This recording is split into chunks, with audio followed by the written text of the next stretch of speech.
E é isso aí, estamos em mais um episódio do nosso Sabedoria Podcast. É um programa para que você tenha mais conhecimento, que você adquira mais sabedoria sobre assuntos diversos.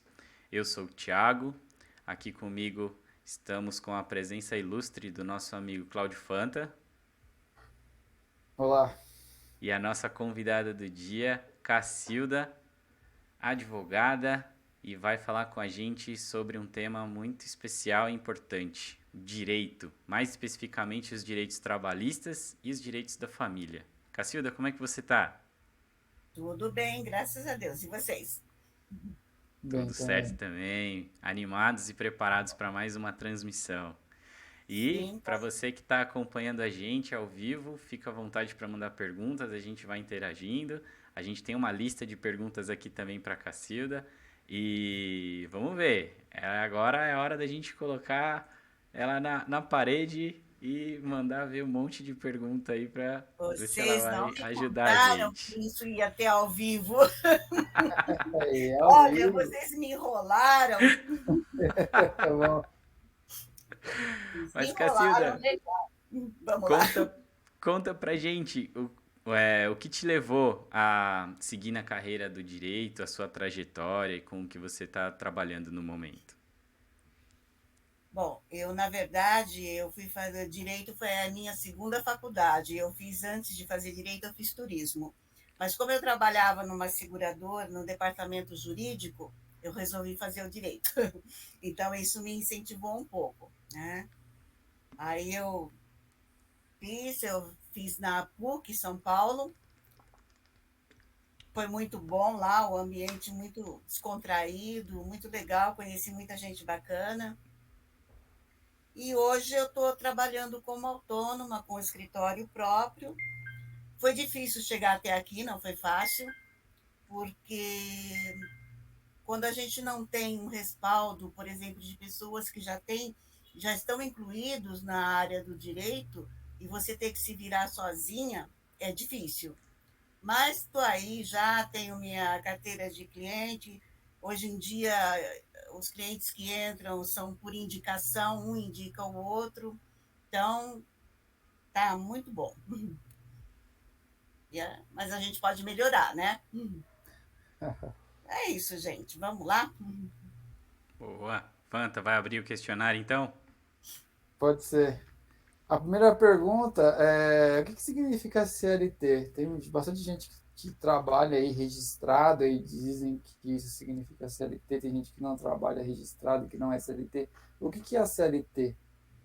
Então, a CLT, ela é uma compilação das leis trabalhistas, tá?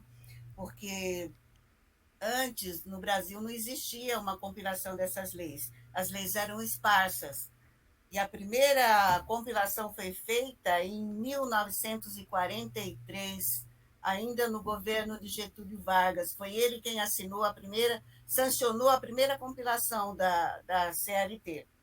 E um fato interessante que eu achei, encontrei aí verificando, ele sancionou esse decreto, porque foi um decreto, dentro de um estádio de futebol, com uma multidão de pessoas comemorando essas novas leis, porque até então o trabalhador não tinha nenhum respaldo, não tinha nenhuma segurança para trabalhar. Quer dizer, o patrão fazia o que queria, né? Então aí foi feita essa compilação da legislação, ficou mais fácil para consultar e para os próprios trabalhadores buscarem seus direitos, né? No decorrer do tempo, tudo isso foi modificando, conforme a sociedade foi modificando, as leis também foram modificando e foram feitas alterações na CLT. Então, a CLT é isso, um conjunto de normas que rege o direito do trabalho, né? Tanto em função do trabalhador quanto do empregador. Existem os direitos do trabalhador e também a obrigação do empregador. A CLT basicamente é isso. Legal. E quanto à questão de a pessoa que trabalha como CLT, né, ela tem lá sua carteira assinada, o registro na carteira, e por alguma situação a pessoa, não sei, ela foi demitida, né, da empresa, mas sem aquela chamada justa causa. Quais são os direitos desse trabalhador? E aí a dispensa sem justa causa, né, que costuma ser a mais comum, lógico, porque dificilmente, não é que é difícil, existe as dispensas por justa causa.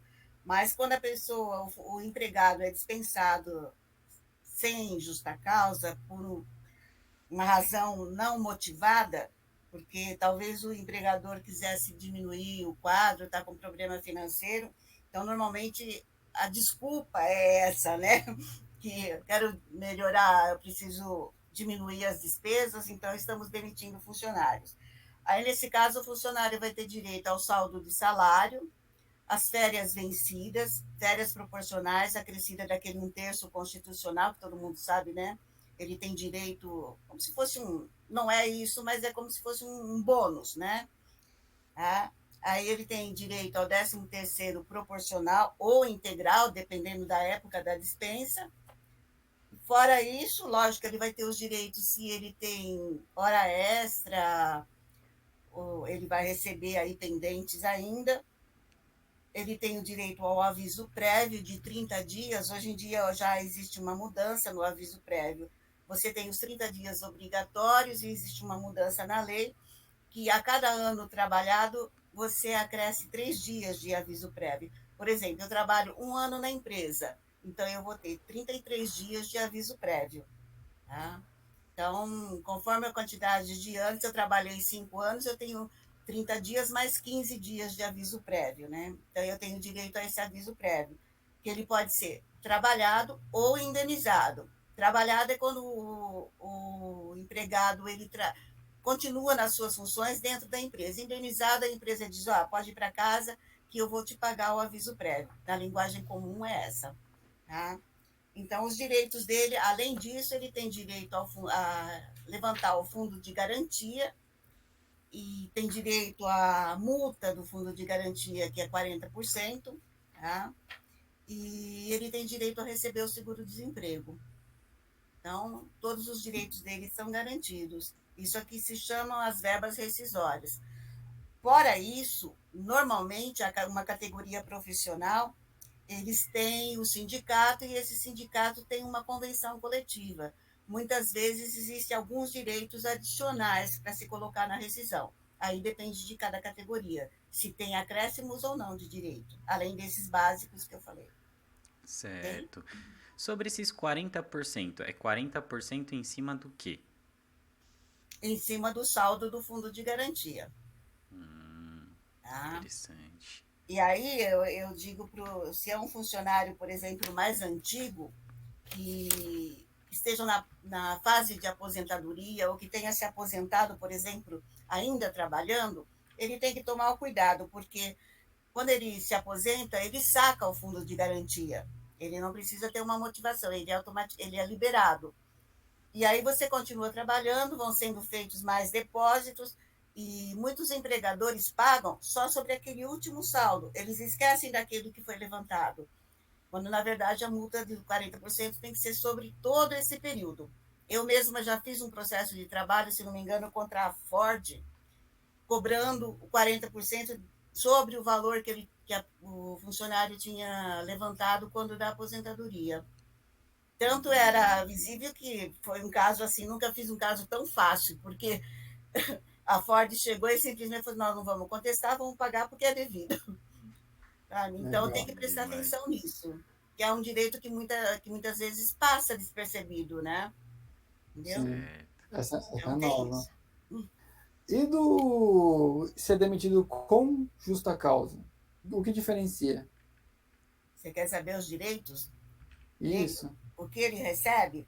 Aí Isso. ele só vai receber o saldo de salário, ele vai receber, deixa eu lembrar aqui agora, ele vai receber férias integrais se ele tiver vencida, tá?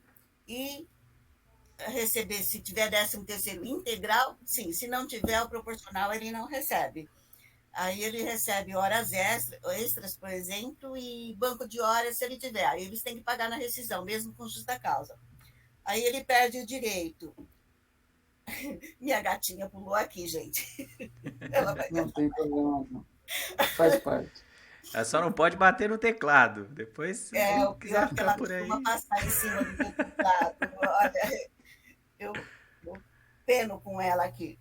Mas, voltando, né? Então, aí ele deixa de ter, ele não recebe férias proporcionais, 13º proporcional, ele não recebe o fundo, ele não tem direito de levantar o fundo de garantia, não recebe os 40% da multa e também não recebe seguro-desemprego.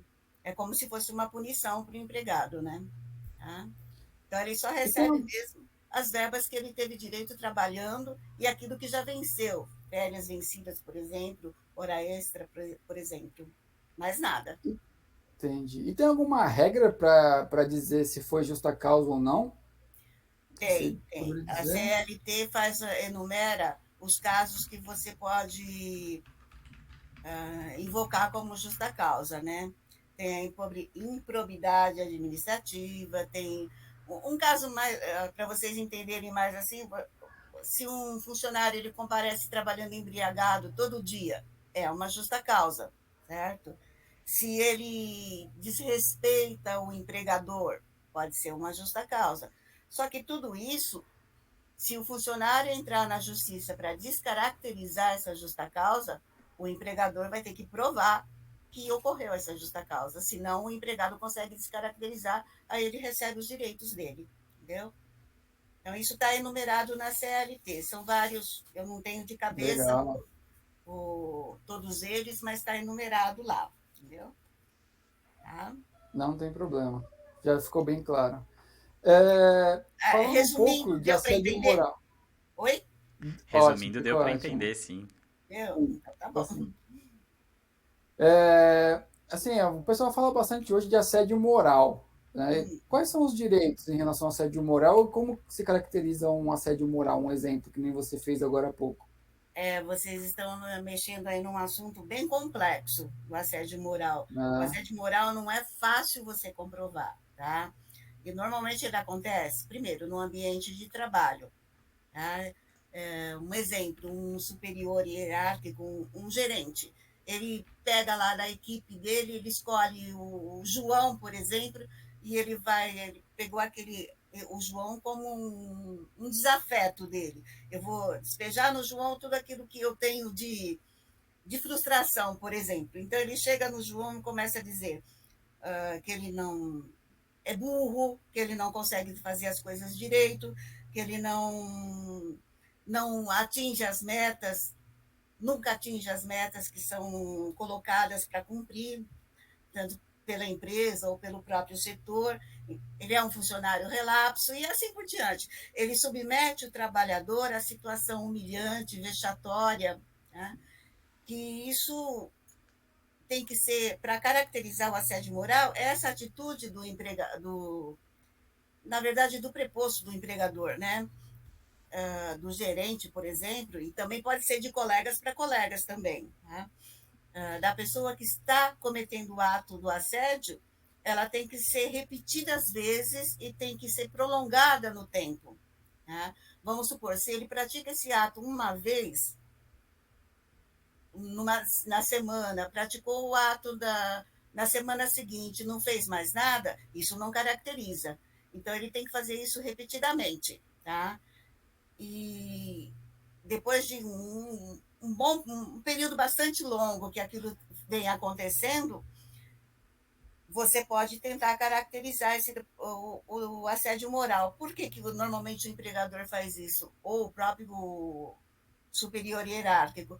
Porque ele não quer aquele funcionário mais junto com ele, estou dando um exemplo. Então, ele faz isso para que pressionando o empregado a pedir demissão, que aí ele não tem o custo da demissão. É uma forma deles pressionarem o funcionário. Mas para você caracterizar isso na justiça, primeiro você tem que provar a ocorrência desses fatos. Tem que provar que ele foi repetido, tem que provar que ele foi prolongado, por exemplo, um prazo de 6 meses, por exemplo. Tá? Não que seja necessário esses 6 meses, mas se ele faz isso diariamente, eu diminuo esses 6 meses. Se ele faz isso uma vez por semana, aí eu tenho que ter um prazo, um período maior. Então, eu tenho que comprovar essa atitude ilícita do empregador, né? Porque o gerente, ele é um preposto do empregador. Então, teoricamente, a empresa responde por ele. Teoricamente, não. Ela responde por ele, tá? Pelos atos do empregado, nos danos que ele causa a outras pessoas, né? Aí, o que mais que o que tem que acontecer? A vítima desse assédio, ela tem que sofrer danos. Normalmente, o dano, ele é psicológico, a pessoa fica totalmente abalada psicologicamente, que não consegue mais trabalhar, não consegue desenvolver as atividades dele, começa a errar, ter vários problemas na execução do trabalho. Muitos passam a ter problema, por exemplo, para dormir, ele tem um problema de sono. E aí o que acontece? Ele chega num estresse tão grande que ele desenvolve uma depressão, uma síndrome do pânico. Tá? Então, para você provar, para ele ter direito a essa indenização, ele vai ter que provar o assédio e vai ter que provar que esse dano, que, vamos supor, desenvolveu depressão, que essa depressão foi em decorrência desse ato praticado pelo empregador. Tá? Senão, os juízes não concedem o dano moral. Você tem que ter o que se chama de nexo causal. Eu tenho o fato e tenho a consequência dele. A consequência é o dano causado ao empregado. De repente pode até ser físico ou o dano à honra da pessoa, né? Que justamente é o dano psicológico, que você não percebe, o empregador não percebe, muitas vezes o próprio empregado não percebe isso, o próprio trabalhador, ele fica tão angustiado para tentar desenvolver, para não perder o emprego, que às vezes ele nem percebe. Então, por isso que vai, continua no decorrer do tempo, essa situação. Agora, tem muitos empregados que podem sofrer esse mesmo comportamento do empregador e para ele não teve efeito nenhum. Então, aí realmente você não vai comprovar um assédio moral. Tá? E como se costuma provar isso? Testemunha, por exemplo, um e-mail, dá para provar com um e-mail Se você que ele tiver um xingou. e-mail, é importante que quando começa esse tipo de ataque do empregado, ele guardar esses e-mails, bilhetinhos que o superior faz para ele, ou quando forem colegas, que os colegas colocam para ele, deprimindo, sabe, a imagem dele, deturpando a imagem dele, a honra, tudo isso ele guarda. Tá? Com o e-mail ele pode provar e testemunhas também ele pode usar disso, mas o quanto maior o número de provas, melhor para ele. E a consequência, o dano, como é que ele vai provar isso? Ele vai provar através de um laudo médico. O médico que o atende vai dizer, olha, ele desenvolveu essa depressão por conta do assédio moral que ele sofreu na empresa. O ideal é que ele procure aí um médico do trabalho, quer dizer, um psiquiatra, um psicólogo, mas que conheça as normas do trabalho, né, da medicina do trabalho. Aí ele faz um laudo, ele pode até ser arrolado como testemunha também. Tá? Então, ele prova com esses laudos.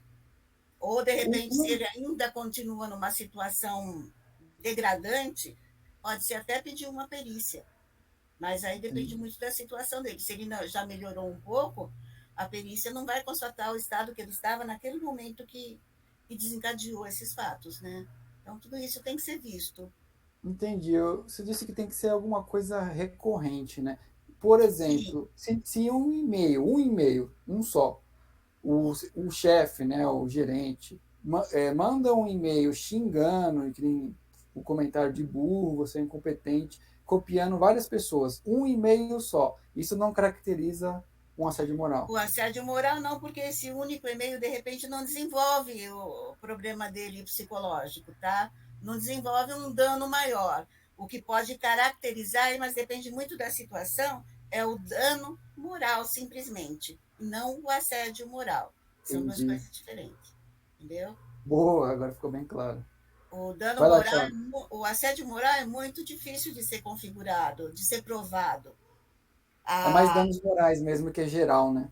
sim, É algo mais geral, não só no trabalho. então, como isso tem acontecido muito, o Tribunal Superior do Trabalho e o Conselho da Justiça do Trabalho, eles fizeram uma cartilha sobre isso destinado para o empregador, para ele prevenir essa ocorrência de assédio moral. Porque o empregador ele tem obrigação de zelar pelo funcionário, ele tem obrigação de oferecer um ambiente sadio moralmente, além da higiene, minha gatinha, de novo. Desculpa, gente. Não tem problema, não, faz parte. Pode ficar tranquila, faz parte. É, voltando, né? Ele, como empregador, tem esse dever de zelar pelo empregado, então tem essa cartilha ensinando como ele tem que agir para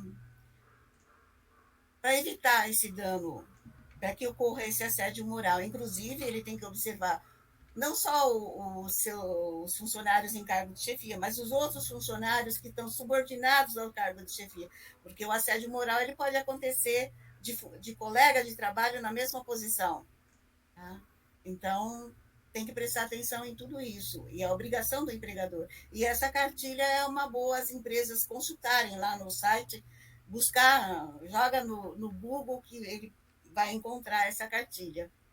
Entendeu? É importante para a empresa isso. É excelente. Pô, muito Vai lá, Thiago. interessante. E a gente ouve bastante, principalmente pra gente da área de TI, a gente ouve assim: ah, não, essa empresa contrata CLT, essa empresa contrata PJ. Sim. O que é, no caso, o PJ e, assim, qual a diferença entre, né, o PJ e o CLT? E se alguém entra como PJ na empresa, ele tem algum direito, a empresa tem alguma responsabilidade sobre esse funcionário que entra como PJ? Aí depende muito da forma como é executado o trabalho, como é desenvolvido o trabalho. Tá? O funcionário que entra pela CLT, ele tem um contrato de trabalho, tem a sua carteira registrada e ele goza de todos os direitos da CLT, fundo de garantia, recolhimento previdenciário, né? Se tiver algum problema, se a empresa tem benefícios, ele tem plano de saúde, aí vai muito do que ele combinou, mas o CLT normalmente tem esses benefícios garantidos. E o PJ, ele é, o próprio nome diz, uma pessoa jurídica. A pessoa abre uma empresa para poder prestar serviço para o empregador. Aí o que acontece? Por que as empresas contratam PJ? Normalmente para diminuir o custo das verbas com os funcionários, né? Porque quando você paga o funcionário, paga férias, 13º, não é só isso. Tem uma série de custos por trás disso tudo, né? Que onera muito a folha de pagamento. A gente ouve muito falar em desoneração de folha de pagamento, né? Então, eles preferem, muitas vezes, a empresa prefere contratar o PJ. Só que aí tem um problema se você contratar uma pessoa sob a forma de PJ, eles fazem um contrato com a empresa e o prestador de serviço é o responsável pela empresa, então você tem a empresa que contrata e o contratado. Tá? Se esse contratado começar a prestar serviço para esse empregador, vamos supor, ele tem horário para cumprir, ele tem subordinação, ele tem que se submeter às ordens do empregador. Quem define tudo isso é o empregador, ele não tem liberdade para isso. Tá? Ele tem salário determinado. Isso são características que comprovam um vínculo de trabalho. Tá? Se isso acontecer sempre, outra coisa, a exclusividade para o empregador. Tá? Ele contrata o PJ, mas o PJ não pode ter nenhum outro contrato com outra empresa. Então, ele tem exclusividade. É um dos requisitos também. O outro requisito é o serviço tem que ser executado por aquela pessoa, pelo PJ. A pessoa, normalmente, PJ é uma empresa individual. Então, tem que ser realizado exclusivamente por aquela pessoa. Eu não posso contratar alguém e pôr aquela pessoa para desenvolver as atividades que está lá no contrato que eu vou oferecer o meu serviço para o empregador. Então, você tem a pessoalidade, tá? Que é isso, você que tem que prestar esse serviço. Você tem a subordinação, o que mais que eu falei? Já até esqueci. Aí você tem a subordinação, e você tem o salário, você tem que cumprir jornada de trabalho, tudo isso, ele comprova um vínculo de emprego. Então, se o empregado PJ conseguir comprovar tudo isso, ele consegue reverter essa forma de contratação para uma forma de CLT, aí o empregador é obrigado a pagar todos os direitos dele, fundo de garantia, contribuição, 13º, férias e tudo mais, inclusive hora extras. Tá? Isso acontece bastante. Então, é um contrato que o empregador tem que tomar muito cuidado quando ele elabora. Ele não pode ter exclusividade, e se realmente ele exigir isso tudo, ele está correndo um risco. Aí depende muito da pessoa que foi contratada, né? Se vai ou não entrar com uma ação. Por que às vezes o empregado aceita trabalhar na forma de pessoa jurídica? Normalmente o salário é maior do que o salário da CLT, né? Então isso a pessoa interessa para a pessoa. Quem é que não quer ter um salário maior? Concorda? Então, o que acontece? As pessoas me perguntam isso, eu falo, olha, se você vai fazer PJ, você tem que ter um salário que, primeiro, você ganhe mais do que você já ganhava como CLT. E que esse salário dê para você pagar os impostos e dê para você pagar a previdência, para você pagar o teu fundo de garantia. Você tem que fazer um depósito, se obrigar a fazer um depósito mensal, como se fosse um fundo de garantia. Então, precisa ter muita disciplina, tá? Para a pessoa trabalhar, para valer a pena para a pessoa contratada como PJ. Ela precisa ser muito disciplinada nesse sentido, porque senão ela vai receber o dinheiro, o salário, ou a remuneração, né? Porque aí no caso não é salário, é uma remuneração. Ela vai receber esses valores e vai fazer o quê? Vai gastar, vai falar, puxa, eu estou ganhando bem mais. Aí chega lá no futuro, ele fala, puxa, eu preciso me aposentar. E agora? Eu não contribuí durante 10 anos. Um exemplo, né? Estou dando um exemplo. Às vezes a pessoa não contribuiu durante 10 anos. Falta esses 10 anos para ele. Aí ele vai se arrepender de ter feito tudo isso, de não ter tomado cuidado de recolher um valor razoável, né? Porque muitas vezes o que acontece? A pessoa recolhe só sobre um salário, por exemplo.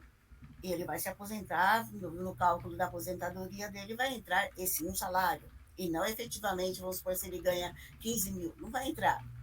Não entra, na verdade, nem entra os 15 mil, a Previdência tem um teto, né? Hoje está acho que em 6 mil e alguma coisa.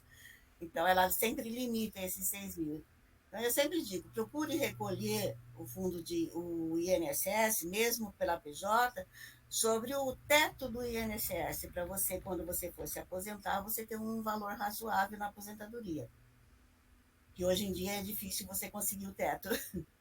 Legal. Então, E vo- a PJ é isso, nem sempre é bom para o empregado, é bom para o empregador, mas para o empregado nem sempre é bom. E se ele tiver Entendi. todas essas características, ele pode entrar com uma ação para caracterizar o vínculo de emprego com base na CLT. Certo. E Cacilda, você falou uma coisa sobre a questão de exclusividade. Um CLT contratado tem que ter exclusividade para a empresa? Quando você é contratado PJ ou CLT? No caso do CLT. Teve mudanças na CLT agora, que você tem várias modalidades de contratos de trabalho, que, vou ser sincera com você, eu ainda não memorizei tudo isso, mas você tem, se não me engano, o trabalho intermitente, que você fica, a empresa liga para você, você pode trabalhar, então aí você pode trabalhar para outra empresa, mas é um tipo de contrato de trabalho, não é o contrato integral, não. Você tem a jornada de trabalho de 8 horas diariamente, você entendeu? Entendi. Contínuo na empresa. Você vai trabalhar uma vez ou outra. Tá. Então, aí realmente você até pode ser contratado por outra empresa, tá? Entendi. E, Mas nessa forma de contrato. Oi. e sobre a questão de aposentadoria? como é a regra atual? Se eu for falar a regra atual para você, meu amigo, eu nem não tenho toda ela aqui na minha cabeça, mas o básico, com essa mudança que teve na reforma, você só se aposenta hoje com 65 anos, o homem, e tendo 20 anos no mínimo de contribuição. A mulher vai chegar acho que em 2023, se não me engano, ela tem que ter a idade de 62 anos, aí ela fica fixa, né? Então, ela vai ter no mínimo 62 anos. Hoje, ela tem que ter, em 2019, ela tinha 60, 2020, 60 e mais 6 meses, 2021, 61, que vai aumentando 60 anos mais 6 meses, até chegar em 62 anos. Então, aumenta 6 meses por ano na idade da mulher. Até chegar nos 62, aí ela para. Entendeu? Porque se chegar a 2020, se não me engano, o cálculo que eu estou fazendo aqui de cabeça é 2023. Chegou a 2023, você tem que ter 63 anos, 62 anos de idade no caso de mulher. E no caso da mulher, é no mínimo 15 anos de contribuição. Aí eles somam. Que o cálculo é que ficou muito ruim para o trabalhador, porque você tem um percentual, se não me engano, vamos supor, eles somam todos os salários de contribuição seu, de julho de 94 para cá. Aí dá, por exemplo, uma média salarial de 5 mil reais. Como é que eles vão fazer esse cálculo? Sobre esses 5 mil, eles vão calcular 60%, e se não me engano, eu não me lembro se é 1% ou 2% por cada ano que ultrapassar os 20 anos. Tá? Porque para você ter, normal, você teria que ter 35 anos de contribuição homem e 30 mulher. Então, o que ultrapassar 20 anos, do 20 aos 35, tem um acréscimo percentual por ano trabalhado, que eu não me lembro se é 1% ou 2%. Tá? Mas tem esse acréscimo de um percentualzinho aí, que eu não sei qual é, por ano trabalhado, o que ultrapassa os 20. No caso de mulher, o que ultrapassa os 15 anos. E, fora isso, tem as regras de transição, que são umas regras bem malucas aí, tá? Que muitas vezes até beneficia, outras vezes até prejudica. Mas aí depende muito da situação de cada pessoa, de cada segurado, para beneficiar. Está bem complicado a Previdência agora. Entendeu? Beleza. Tá, beleza. A dona de casa tem direito à aposentadoria também? Uma dona de casa? Se ela contribuir, sim. Se não Tá? Ela contribuir, pode, não. se ela não contribuir, não. Ela pode contribuir como facultativo, e tem para a dona de casa tem uma alíquota que é menor que 20%, por exemplo, eu não me lembro, se não me engano, é 11%, e tem um código específico de recolhimento. Então, aí ela tem que fazer o quê? Tem que fazer a inscrição dela no INSS, tudo isso ela faz pelo site do INSS, até as guias ela pode imprimir pelo site, vai fazer como facultativo, como dona de casa, e recolher com esse valor mínimo. Só que aí, recolhendo por essa alíquota mínima, ela vai recolher sobre um salário mínimo, e a aposentadoria nunca será mais que um salário mínimo. Fica ali no salário mínimo. Mas já é alguma coisa, né? Para quem não tem nada. Tá? Agora, fora isso, existe o benefício assistencial, que a pessoa carente, o idoso carente, por exemplo, vamos supor um idoso em situação de rua, estou colocando uma situação extrema aqui, tá? Ele não tem família, não tem nada, ele tem mais de 65 anos e não tem com que sobreviver. A Previdência, ela tem esse benefício, que é o benefício de prestação continuada, que chama o LOAS, né, que é a Lei Orgânica da Sociedade, a lei que beneficia o idoso, tá? Não me lembro o que é o LOAS, porque a sigla dela é LOAS, tá? E aí ele vai receber, sim, antes você recebia um salário mínimo, agora com a mudança, com a reforma, mudou esse valor de salário mínimo. Então, me parece que conforme a idade, ele tem um patamar, pode até ser menos que um salário mínimo. Mas aí é um benefício, você não precisa ter contribuição. Tá? Por isso que diz, é para o idoso carente ou para o deficiente que também não tem condição de se sustentar. mas aí tem umas regras específicas para isso. Existem regras de você tem que ter uma renda familiar mínima, tem várias regras para você conseguir isso daí, entendeu? Que está lá Entendi. na legislação e que eu não decoro tudo, gente. Legislação, eu não Ninguém decoro, decora. porque é uma coisa Ninguém que eu posso decora. consultar, eu não ocupo a minha mente com legislação, não. Eu prefiro ir lá e consultar, até porque muda toda hora, né? Acho que Entendeu? ninguém consegue Principalmente a decorar, viu? Previdência. É muita coisa, não, acho que É ninguém muita consegue coisa. decorar. Então, eu não boto legislação na cabeça, não. Desde o tempo de estudante, a única coisa que a gente podia consultar era a legislação na prova. Então, eu falei, para que eu vou ficar guardando artigo para É, dizer que que eu muda toda conheço a hora. lei? Não, eu tenho que saber que a lei existe, o, o que ela protege, qual é a proteção dela com relação à pessoa, e depois eu vou buscar na consulta, eu vou lá nos livros, nos códigos, né? Tem o Código Civil, tem o Código de Processo, então a gente busca lá. Então eu não decoro. Né?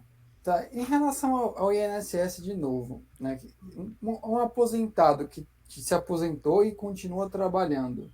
Sim, Quando ele continua trabalhando, sendo CLT, ele paga o INSS de novo. Quando ele sim. se machuca, por exemplo, ele consegue cobrar esse INSS, entrar no INSS. Aconteceu isso num conhecido meu esses dias.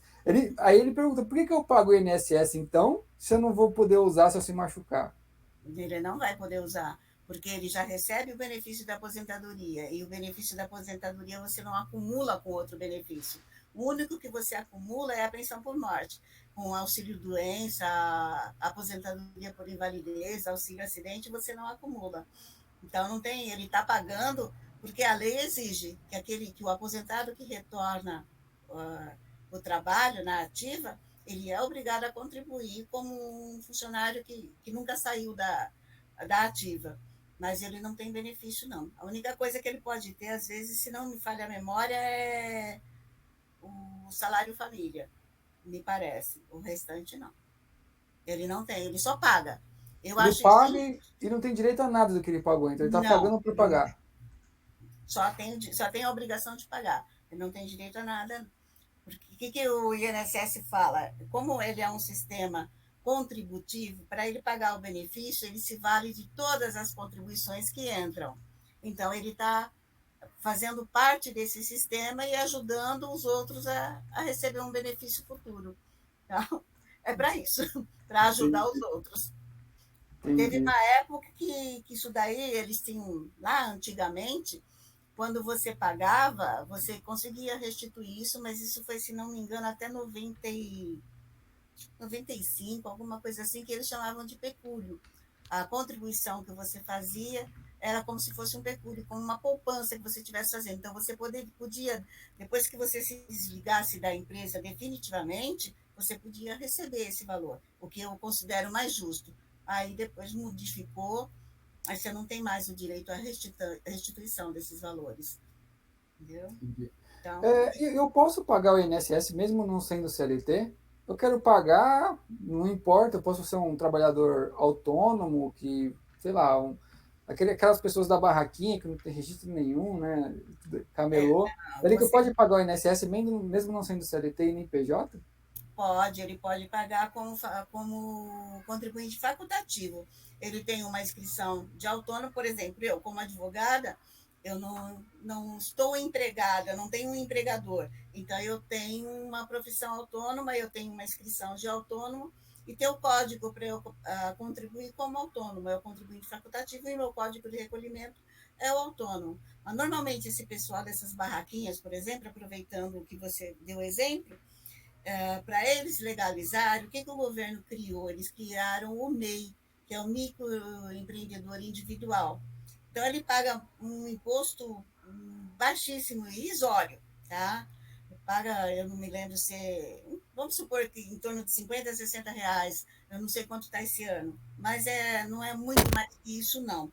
E nesse valor que ele paga a título de contribuição dessa empresa que ele abriu como microempreendedor, está incluído também o direito dele ter um benefício. Mas aí o que acontece? Ele só vai ter direito Agora eu nem sei, porque antes da reforma ele só tinha direito à aposentadoria por idade. Na verdade, agora a aposentadoria por idade não é que ela desapareceu, acabou ficando uma coisa só. Então ele só pode ter a aposentadoria, vamos colocar entre aspas aqui, por idade, pode ter um auxílio doença, e esse valor nunca pode ser, não é maior que o salário mínimo, porque a contribuição dele é sempre vinculado ao salário mínimo, e a taxa que ele contribui é muito baixa, entendeu? Então, ele não tem mais. Aí, se ele deixa de ser um MEI, ele começa a trabalhar numa empresa, por exemplo, ele quer aproveitar esse período dele como MEI.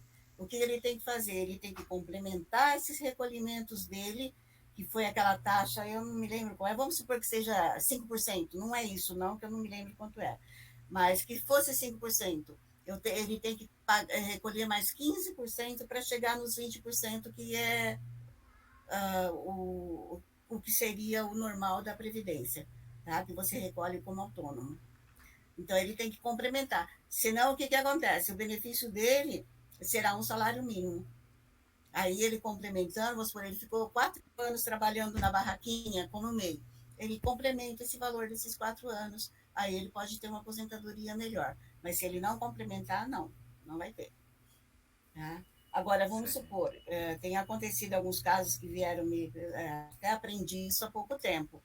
Um funcionário público, você deixa de ser. Você era um funcionário público com regime próprio do servidor público, não era CLT, porque hoje a maioria dos servidores são CLT, né? Então, você ainda era o concursado, naquele regime próprio do funcionalismo.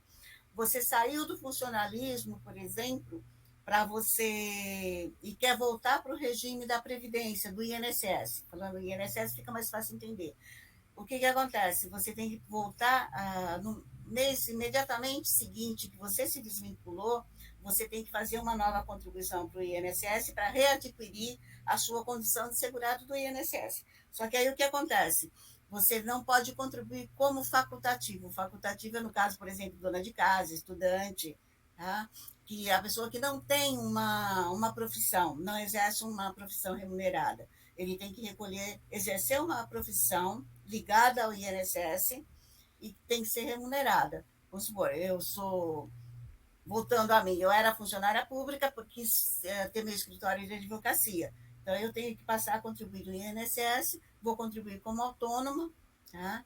Porque eu estou com uma atividade remunerada. Se eu contribuir no código do facultativo, eu não vou conseguir readquirir a minha qualidade de segurado do INSS. Então, são coisas que precisa ficar atento. Isso eu estou aprendendo agora. A gente vai aprendendo um pouco por dia, né? Todo dia a gente está aprendendo alguma coisa nova.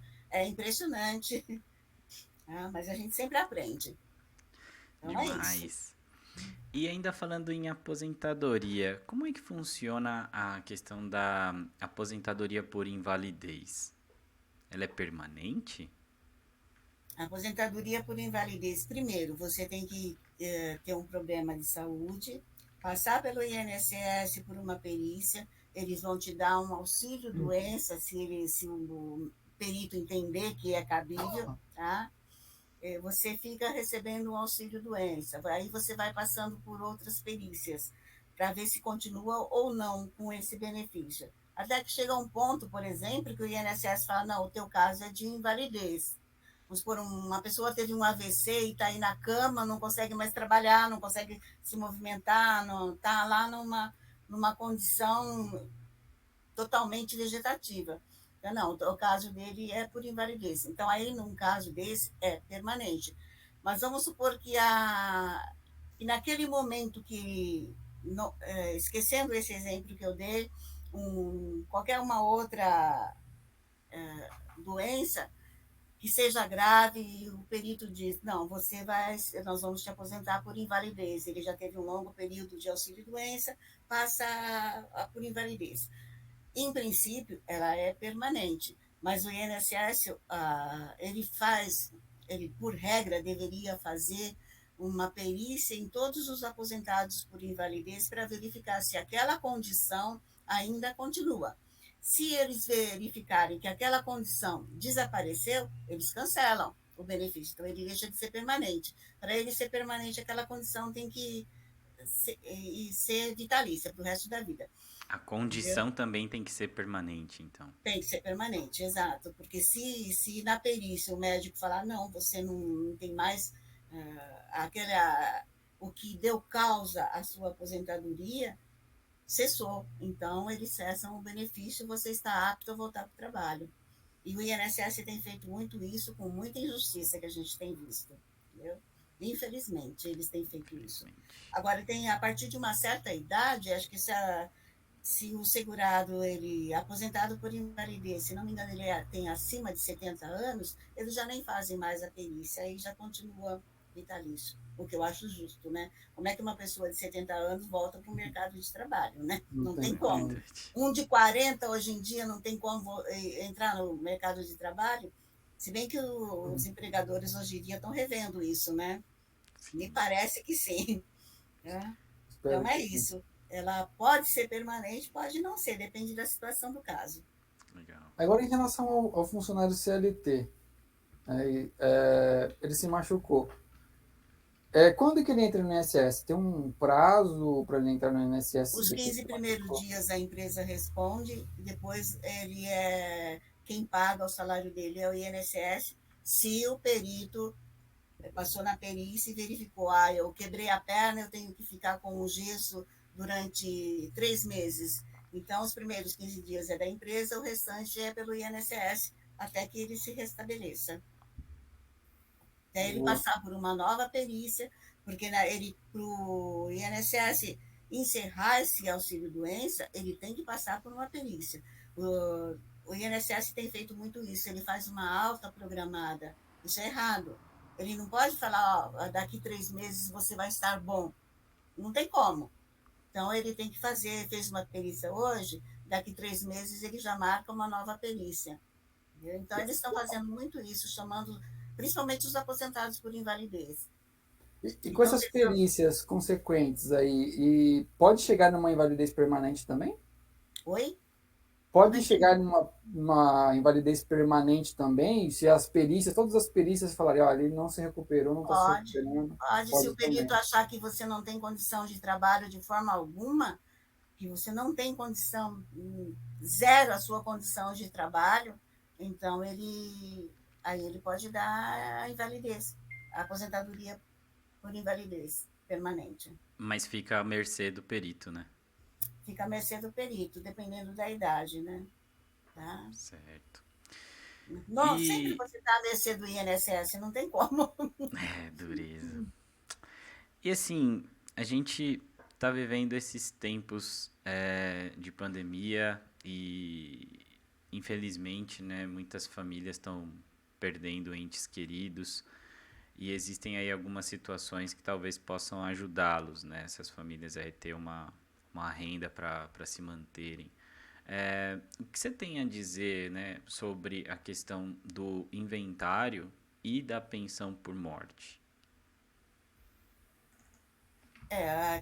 Por exemplo, a gente infelizmente está tendo um número grande de mortes, né? Quando ocorre a morte, o que acontece? Se o falecido deixou bens, esses bens têm que ser transmitidos para os herdeiros, tá? E para fazer essa transmissão, você tem que fazer o inventário. O inventário é um instrumento que você passa os bens para os herdeiros, tá? Não para no inventário, né? Tá? Depois tem outros procedimentos que você tem que fazer. Para fazer o inventário, as pessoas têm muita dúvida, porque você tem um prazo para pedir essa abertura, que no Código de Processo Civil ele é um prazo de 60 dias, junto com a lei estadual de recolhimento do imposto. Tá? Por quê? Quando você faz a transmissão de um bem de herança, vamos supor, eu tenho meus pais, meu pai faleceu, ele tinha alguns bens imóveis, minha mãe ainda é viva, então metade dos bens do casal era metade do meu pai e metade da minha mãe. Ele faleceu, essa metade vai passar para os filhos. Tá? Quando é feita essa transmissão, você faz através do inventário e você tem que recolher um imposto. Normalmente as pessoas fazem confusão. Mas eu já paguei o IPTU. Não é o IPTU. Tá? As pessoas não entendem isso. Falam, mas que imposto é esse? é um imposto que se chama causa-mortes. Você vai ouvir muito falar o ITCMD, Imposto de Transmissão, Causa-Mortes e Doação. Aqui no nosso caso é em função da morte. E esse imposto ele é calculado com a alíquota de 4% sobre o valor que está sendo transmitido. Vamos supor, um bem custa 400 mil, a metade é 200, eu vou ter que recolher sobre aquele imóvel 8 mil reais de imposto. Tá? Se eu não recolher isso, eu não finalizo o inventário. E não finalizando o inventário, o que acontece? Eu não transmito o direito para o herdeiro, ele tem o direito da herança, tá? Isso com a morte ele já tem esse direito, mas a parte documental fica irregular, tá? Porque depois que eu encerro o inventário também, cada imóvel que foi transmitido, eu tenho que averbar no registro de imóveis essa transmissão, esses imóveis. É a mesma coisa, quando eu compro uma casa, por exemplo, a gente não leva esse imóvel, você faz no tabelião a escritura e depois a escritura não tem que ser registrada. É a mesma coisa. Você faz o inventário, aí você tem que registrar no registro de imóveis aquela metade que passou para os herdeiros. E o interessante é que esse inventário, hoje em dia, você pode fazer através de escritura pública em cartório. O pessoal, normalmente a gente vê os tabeliões lá, os escreventes que estão lá, as pessoas vêm aqui e querem fazer inventário, mas a pessoa não pode fazer inventário sozinho, tem que ter a presença de um advogado, porque o advogado, quando ele faz o inventário, ele assina o inventário extrajudicial, tá, que é esse por escritura pública, ele é responsável pelo recolhimento do imposto, por estar correto, por estar feito corretamente. A Fazenda Estadual, ela não confere esses impostos. O advogado é responsável juntamente com o tabelião. Então, o advogado tem uma responsabilidade bem grande, tá? Mas a vantagem de se fazer extrajudicial é que você faz muito mais rápido, mas além do imposto, você tem a despesa da escritura, que é o que você paga para o cartório. Né? E essas despesas, eles têm uma tabela que vai de tanto a tanto. Vamos supor, se eu tenho os imóveis de 50 mil até 100 mil, por exemplo, é um X a escritura. E assim vão fazendo uma tabela progressiva. Então, você tem essas despesas do cartório também. Fora isso, depois de encerrado, tem a despesa do registro de imóveis, que também é numa tabela progressiva, tá? Não é barato. Então, não fica barato um inventário. Normalmente, as pessoas perguntam, falam, quanto vai ficar? Eu falo, olha, pega seus imóveis, quando às vezes é só a metade que está sendo transmitida, a gente calcula bem, joga mais ou menos uns. Aí eu exagero um pouquinho, 15% é o que você, desse valor, é o que mais ou menos você vai gastar, porque tem os honorários do advogado, tá? Tem esses impostos, tem as taxas que você vai ter que pedir certidões, tá? Tem várias despesinhas envolvidas em tudo isso. E um detalhe, o inventário extrajudicial, eu não posso fazer extrajudicial se o falecido deixou herdeiro menor de idade ou algum herdeiro incapaz. Aí eu tenho que fazer judicial. Por quê? Porque quando você tem menor ou tem incapaz, o Ministério Público ele participa do inventário, fiscalizando o que está sendo feito para se está sendo protegido o menor e o incapaz. Então, tem a participação do Ministério Público. Então, existe ainda essa questão.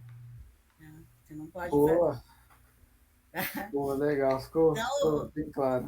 o pessoal faz muita confusão com o inventário. Aí, quando você chega e fala, ó, você vai gastar tanto. Mas como? Tudo isso? Infelizmente, tudo isso. Não tem como escapar. Fala, mas o imposto, eu tenho que pagar isso de uma vez? Não, a Fazenda do Estado, ele até permite você parcelar. Eu não me lembro se em 12 parcelas e tem um valor mínimo da parcela. Mas você consegue parcelar em 12 vezes. Só que você só vai concluir o inventário depois que terminou de pagar o imposto. Senão você não conclui antes disso. Entendeu?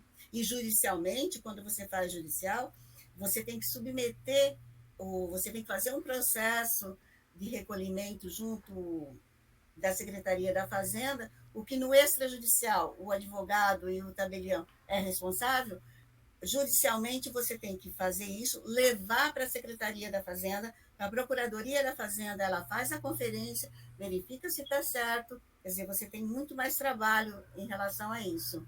E aí a Fazenda se manifesta, está correto, pode homologar a partilha, os impostos estão recolhidos corretamente. Se eles disserem que não está, você tem que complementar, tem que atender ou discutir por que eles estão dizendo que não está correto.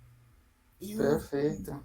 E um detalhe importante no inventário, que você não pega o valor venal do imóvel, porque todo mundo vai, a prefeitura tem quando a gente recebe o imposto, tem lá o valor venal do imóvel, né? Então a gente faz sobre isso. Aqui em São Paulo, não é sobre esse valor, é sobre o valor de referência, que ele está lá no site da prefeitura, onde você busca o recolhimento do ITBI. É a mesma base para o imposto de transmissão quando você compra um imóvel quando vivo. O valor venal, por exemplo, às vezes é 200 mil, o de referência é 280, 300, é sempre maior. Então, é sobre esse valor que você calcula os impostos. Quer dizer, a pessoa não tem muita noção disso, então gera muita confusão. Entendeu? Parece simples, mas não é. É complicado você fazer essas transmissões. Depois tem as transmissões quem tem direito, quem não tem. É bastante complicado você chegar a finalização disso. Muitas vezes... bem que a gente tem uma advogada para ajudar a gente nesses cálculos e nessas partilhas aí. É verdade, mas precisa, né? Por isso é que é obrigado você ter um advogado para fazer o inventário, mesmo extrajudicial. O pessoal vai no cartório e fala, eu quero fazer inventário, mas cadê o advogado? Você tem que ter. Procura um de sua confiança. Então, é assim que funciona. Qual era a outra pergunta? Não. Tinha outra pergunta, Thiago? Acho que não, né? Respondeu tudo. Do inventário. Não, a pensão por morte, né? Isso. Era a pensão por morte. Então, o falecido, quando ele... Lógico, ele faleceu. A esposa ficou totalmente desamparada, porque ele tinha o salário dele, vamos supor que ele estava trabalhando, tá? Ela deixou de ter esse salário. E aí, como ela vai fazer agora? Se ele estava trabalhando, vinculado ao INSS, recolhendo bonitinho o INSS, ela pode entrar com um pedido de pensão por morte, mesmo que ele ainda não estivesse aposentado, tá? Só que aí tem 2 requisitos básicos para ela conseguir essa pensão. O recolhimento do INSS tem que ser ele tem que ter 18 meses ou mais de recolhimento para garantir o direito da viúva ou do viúvo, porque agora o viúvo também tem direito, receber essa pensão. E, fora isso, o casamento ou união estável tem que ter mais de 2 anos de duração. Se tiver menos de 2 anos de duração o casamento, por exemplo, a viúva recebe só durante 4 meses. E se também tiver menos que 18 contribuições, ela só vai receber por 4 meses. E se cumprir esses 2 requisitos, dependendo da idade da viúva ou do viúvo, o valor que o tempo que ela vai receber essa pensão por morte, ele é determinado. Vamos supor, com 21 anos, a viúva tem, por exemplo, 35 anos só. Ela vai receber, eu não me lembro se são 15 anos só, durante 15 anos. Terminou os 15 anos, cessa essa pensão dela. Porque o que ele entende? Com 31 anos, ela pode trabalhar. Ela pode se reintegrar no mercado de trabalho. Então, ela só vai receber a pensão por esse período. Isso com relação à viúva, né? E a partir da idade, se não me engano, de 44 anos, aí ela passa a ser vitalícia. Se a viúva tem 44 anos ou mais, ou o viúvo, então ela é vitalícia. Aí não tem esse tempo de recebimento, ela não cessa, né? E quando tem menores, também. Os menores, eles recebem até completar 21 anos. Completou 21 anos, cessa a parte deles da pensão. E no caso de um incapaz também, vamos supor, muitos casais têm filhos incapazes, por exemplo, tem incapacidade grave, tem que ser grave essa incapacidade. Aí ele recebe de forma vitalícia. Não entra nessa escala de, pela idade, conforme a idade, eu recebo X anos. Não. E aí é onde a viúva ou o viúvo tem que ficar atento também, na minha opinião, tá? Eu sempre aconselho isso. Preste atenção no que você vai fazer com esse dinheiro, porque você não está trabalhando e você não está recolhendo o seu INSS. Pegue uma parte dessa pensão, recolha o INSS, faça uma previdência para você, para que lá no futuro, quando você parar, quando for cessar dessa pensão, você não vai estar descoberta, desprotegida, você não vai ter um respaldo financeiro para você continuar a tua vida, porque antes dos 44 anos, eu não me lembro a faixa, mas vamos supor, até 42 anos, por exemplo, você recebe 20 anos. Vamos supor que a viúva tenha 40 anos, ela vai receber por 20 anos. Quando cessar, ela tem 60 e ela não fez nada, concorda? Ela foi gastando esse dinheiro e não se precaveu. Como é que ela faz? 60 anos ela volta para o mercado de trabalho? Não volta. Não volta mesmo, porque normalmente ninguém quer admitir uma pessoa com essa idade. Então, eu sempre aconselho isso. Preste atenção. É igual o PJ, a pessoa PJ. Faça a sua previdência, vai recolhendo para que você não fique desprotegido ou descoberto de uma seguridade lá no futuro, quando você não tiver mais condições de trabalhar. E as pessoas falam, mas aí se eu vou ter só um salário mínimo para quem não tem nada, é bastante. É melhor do que não ter nada, né?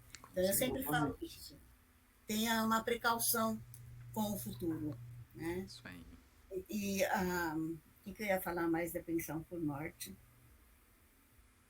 Outra coisa que eu costumo aconselhar a pessoa, procure dar entrada no pedido de pensão o mais rápido possível, porque senão tem uns prazos que você tem que cumprir. Se você demorar, se não me engano, agora são 90 dias para você pedir. Se você entrar com um prazo de 90 dias, você recebe a partir do óbito. Passou esses 90 dias, você vai receber só a partir do requerimento.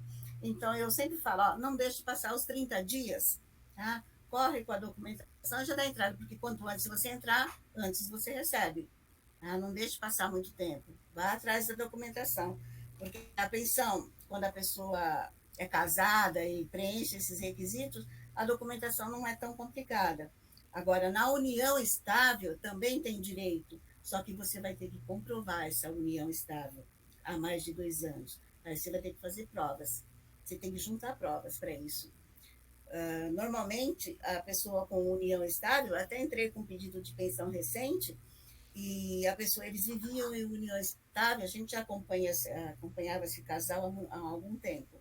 Ela falou assim, nós estamos querendo casar, e eles já estavam em união estável há mais de 15 anos. Bom, vá no cartório e peça a conversão da união estável em casamento, porque aí você já tem uma prova de que você vivia em união estável. O marido dela faleceu, nós entramos com a pensão por morte. O INSS está pedindo o quê? Tudo bem, nós pegamos a certidão do cartório de casamento, eles fazem o que eles leem para os noivos lá é dizendo que eles estão fazendo a conversão da união estável em casamento. Isso aí você pede uma certidão do cartório, foi o que eu fiz, mas o INSS está pedindo provas mais antigas de que essa união estável tinha mais de 2 anos, porque mesmo nessa certidão não diz há quanto tempo é a união estável. Então, eu tenho que provar que ela tinha mais de 2 anos para ela poder ter o direito a essa pensão. Então, às vezes a pessoa fala, puxa, mas é simples, vou lá e faço. Não, depende, cada caso é um caso e você tem que fazer provas. Aí nós pedimos, o INSS pediu para essas provas, nós vamos orientar, procura contrato de locação, que tenha no nome de vocês, a conta de telefone no nome dos dois, de um e de outro, que iam para o mesmo endereço, mais antigas, seguro saúde, que ela era dependente da pessoa, ou vice-versa, que ele era dependente dela, imposto de renda, onde a pessoa declarava que você era dependente, mais antigo, tudo isso é prova para o INSS. Uma procuração que o teu companheiro passou para você, movimentar a conta bancária dele, é prova. Entendeu? Tudo isso é prova. Quando tem filhos, a certidão de nascimento dos filhos, lógico que vai provar. Tá? Então, tem muitas coisas. Aí, judicialmente, você até pode usar a testemunha, mas se você não consegue usar só a testemunha, você tem que ter que os juízes chamam de início de prova material, tá? Você tem que ter um documento que comprove que, pelo menos, essa união realmente existia. Eu não tinha só o filho da pessoa, entendeu? Eu não era só... Eu tive um filho com fulano de tal, mas não convivia com ele. Eu tenho que provar com algum documento que eu convivia com ele. Aí depois eu posso complementar isso com testemunha. Até no próprio INSS você pode fazer isso, ouvir testemunha, que é o que eles chamam de justificativa administrativa. Tá? Dá para ouvir testemunhas no próprio INSS. Então, tem muita coisa, é muito detalhezinho, e não dá, se eu for ficar falando aqui, a gente vai à noite, dia, semana, não tem Não, mas limitação. as informações que você passou já são excelentes para todo mundo aí que estiver ouvindo, tanto ao vivo quanto sob demanda. Fica aí várias dicas importantíssimas e obviamente fica aí também, né, o contato da Cacilda para pedir qualquer ajuda, qualquer apoio e um trabalho de uma advogada super competente aí que vai resolver vários problemas. É isso. É isso Tá bom, aí. tá ótimo, eu agradeço. As perguntas se esgotaram, Cacilda. A gente queria deixar um espaço aqui para você falar um pouco do seu trabalho, dos seus projetos, da sua empresa, telefone de contato, tudo que você quiser deixar aí, pode falar. Fique à vontade. Olha, eu posso até deixar um telefone, mas a OAB, ela pega muito no pé dos advogados com fazer propaganda. Então, Tá como bom. isso é uma coisa ao vivo, se eu colocar o meu telefone de contato, o que vai acontecer? Eu vou estar captando o cliente, eu posso até sofrer, se isso chega na OAB, alguém denunciar, eu posso sofrer uma penalidade na OAB. Então, eu prefiro não deixar. Agora, se vocês Tranquilo. indicarem para alguém, por indicação, aí tudo bem, entendeu? Tá. Vocês têm o canal de vocês, de repente uma pessoa entra em contato, aí é diferente. Tá? Eu não estou me servindo desse momento, desse bate-papo com vocês, para fazer propaganda do meu trabalho. Tá? A Tá OAB bom. ela é muito criteriosa nesse sentido. O que eu critico a OAB, porque ela poda o advogado em todos os sentidos. Ele não pode fazer propaganda, não pode fazer mala direta, não pode fazer um monte de coisa. Entendeu? Então, o advogado fica ali restrito a muita coisa. Né? Não, Ele tranquilo. restringe, a OAB restringe muito o advogado nesse sentido. É uma crítica que eu faço para a OAB. Tá bom. Nem nome de empresa, nada também não pode, né? O nome Oi? do, o nome do escritório, o nome da O empresa também não escritório pode. é o meu nome, é Cacilda Vila Brevileri, que é o Tá. meu nome completo, né? Tá? Eu nem, como eu sou autônoma, eu uso só o meu nome, uso o meu e-mail, é o brevileri, arroba, o e-mail que eu tenho utilizado ultimamente é o da UAB, brevileri, arroba, adv.oabsp.org.br, tudo minúsculo. Então, é o e-mail da própria OAB que eu tenho usado. Entendeu? Isso eu posso até dar, porque não. Não, tranquilo. Já ajudou a te achar se precisar, né, Thiago? É Pode isso falar aí, aí. Thiago, da música aí.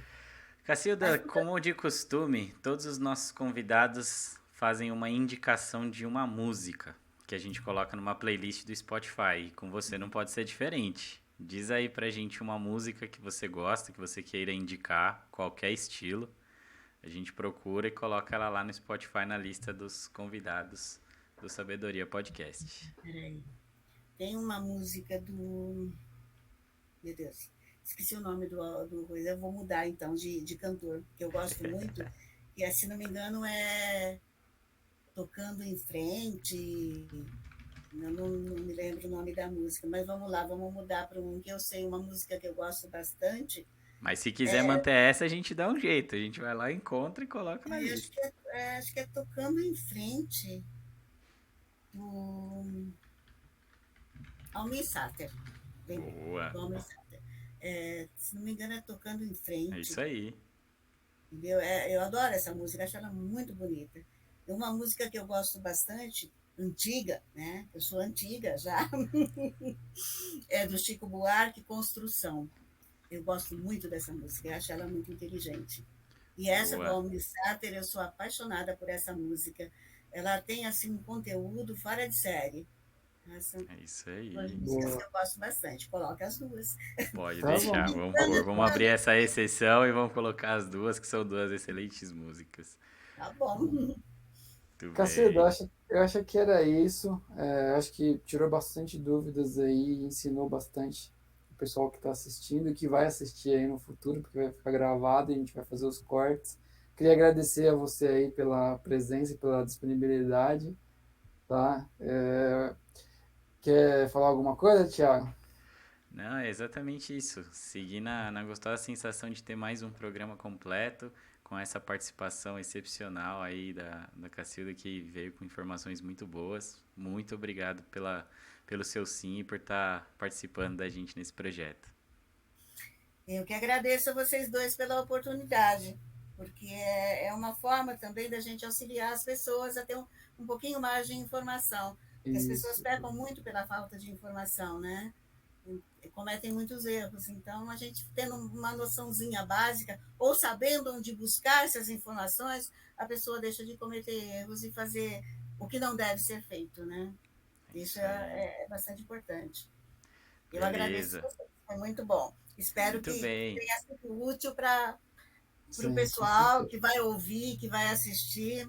Com certeza. Boa. A gente vai encerrando a transmissão por aqui, mas fica na conversa, Cacilda, que a gente vai fazer aí o bate-papo por trás dos bastidores. Muito obrigado a vocês aí que nos acompanharam ao vivo. Muito obrigado a você que vem nos acompanhando também sob demanda. E até o próximo programa. Tchau. Até a próxima. Tchau.